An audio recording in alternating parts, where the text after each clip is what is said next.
नमस्कार, मैं डॉक्टर सरला। आज का हमारा जो टॉपिक है वो राष्ट्रीय सूचना आयोग, राष्ट्रीय सूचना आयोग। हम आरटी को पढ़ेंगे, राष्ट्रीय सूचना आयोग। देखिए, जो सूचना का अधिकार है 2005 में आया, सूचना का अधिकार 2005। यहाँ से सीधा सीधा क्वेश्चन पूछा जाता है कि जो आरटी जो सूचना का अधिकार है, राइट टू इंफॉर्मेशन, वो कब लागू हुआ? तो 12 अक्टूबर 2005 को। 12 अक्टूबर 2005 को हम राष्ट्रीय सूचना अधिकार पढ़ रहे हैं, ये ध्यान रखना है आपको, नहीं कि हम स्टेट सूचना अधिकार पढ़ रहे हैं। इसलिए क्योंकि हम इसके साथ ही स्टेट को भी जोड़ेंगे। राष्ट्रीय सूचना का अधिकार 2005, 12 अक्टूबर 2005 को लागू हुआ और इसकी स्थापना भी 12 अक्टूबर 2000। स्थापना पूछ ले, स्थापना 12 अक्टूबर 2005 को नई दिल्ली में। क्लियर? यहाँ से इस तरह अब आता है कि हमारे जो भारत सरकार में एक मुख्य सूचना आयुक्त और अधिकतम 10 सदस्य हो सकते हैं। भारत सरकार में एक मुख्य सूचना आयुक्त और अन्य कितने हो सकते हैं? 10। अधिकतम 10 से अधिक नहीं हो सकते। अधिकतम कितने हो सकते हैं? 10 हो सकते हैं। ये ध्यान रखना है डेट। एक मुख्य सूचना आयुक्त और अन्य आयुक्त होंगे वो 10 हो सकते हैं, इससे अधिक नहीं हो सकते। एक मुख्य सूचना आयुक्त होता है और अधिकतम 10 हो सकते हैं। लेकिन क्वेश्चन ऐसे भी पूछ सकते हैं, वर्तमान में कितने? वर्तमान में एक मुख्य सूचना आयुक्त व 7 अन्य आयुक्त हैं। अन्य देखो, यहाँ मुख्य शब्द जुड़ा हुआ है और 7 अन्य सदस्य भी कह सकते हो। अपनी लैंग्वेज को कहीं पे भी इस तरह की लैंग्वेज आया तो भी आपको कंफ्यूजन नहीं रहना है, इसकी लैंग्वेज आया तो भी कंफ्यूजन। वर्तमान तक क्लियर? अब क्वेश्चन आ जाता है, सूचना आयुक्त की नियुक्ति कौन करता है? सूचना आयुक्त की नियुक्ति राष्ट्रपति करता है। कौन करता है? राष्ट्रपति करता है। हम सेंट्रल गवर्नमेंट पढ़ रहे हैं। केंद्रीय सूचना आयुक्त की नियुक्ति, क्वेश्चन है यहाँ ऐसे भी पूछा जा सकता है या फिर यहाँ केंद्रीय सूचना आयुक्त की नियुक्ति कौन करता है? तो राष्ट्रपति करता है। और ये जो केंद्रीय सूचना आयुक्त है, केंद्रीय सूचना आयुक्त अपना त्याग पत्र किसको देता है? अपना त्याग पत्र राष्ट्रपति को देता है। ये भी ध्यान रखना है।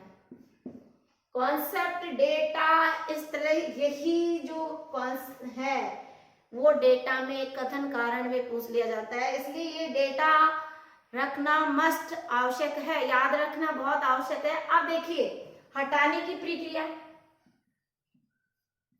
हटाना कैसे हटाया जा सकता है, ये ध्यान रखना है कि संविधान के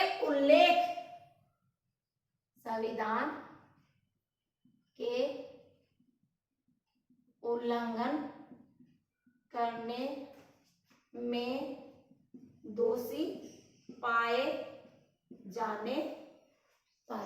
अब जैसे संविधान का जो उल्लंघन करने पर दोषी पाए जाने पर कौन हटाता है? SC, supreme court.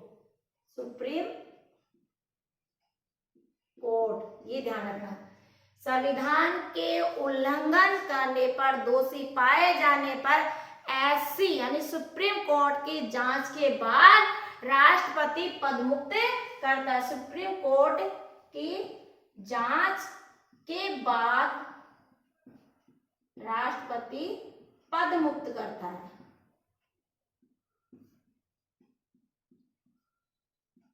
यहाँ तक क्लियर। अब क्वेश्चन ऐसे भी पूछा जा सकता है कि भारत का प्रथम मुख्य सूचना आयुक्त कौन था?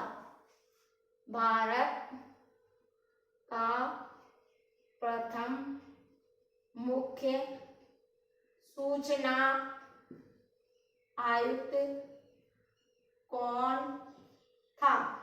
हबीब, ये ध्यान रखा है, वजाहत हबीबुल्लाह, वजाहत हबीबुल्लाह। क्या हो गया? वजाहत हबीबुल्लाह। क्लियर? भारत का जो प्रथम मुख्य सूचना आयुक्त कौन था? वजाहत हबीबुल्लाह। अब क्वेश्चन ऐसे पूछ ले कि इनका जो कार्यकाल है वो कितना होता है? ये भी एग्जाम में यूपीएससी में कई बार पूछ लिया, आरएस में भी। तो इनका जो कार्यकाल होता है वो ये ध्यान रखना है 5 वर्ष से 65 वर्ष, जो भी पहले हो। ये चीज आप ध्यान रखें, 5 वर्ष से 65 वर्ष जो भी पहले हो। मान लीजिए उनका 4 साल का कार्यकाल है, एज उनकी 65 हो गई, 65 वर्ष हो गई, तो तभी रिटायर माना जाएगा। ये ध्यान रखना है। क्लियर? इनका कार्यकाल 5 वर्ष से 65 वर्ष तक होता है। अब क्वेश्चन ऐसे भी पूछा जा सकता है कि वर्तमान में भारत के मुख्य सूचना आयुक्त कौन है?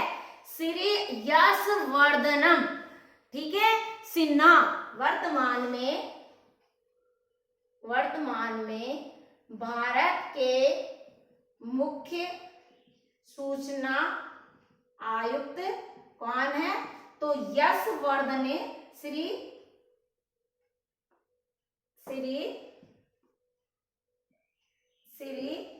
यशवर्धन सिन्हा, ये वर्तमान में।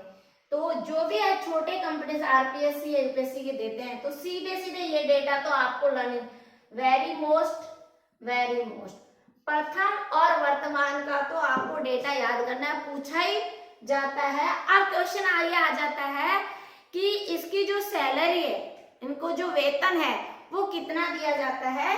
तो इनका जो वेतन है वो 2.5 लाख 2,50,000 रुपए मुख्य सूचना आयुक्त को, और अन्य जो मेंबर्स होते हैं उनको 2,25,000 उनका वेतन होता है।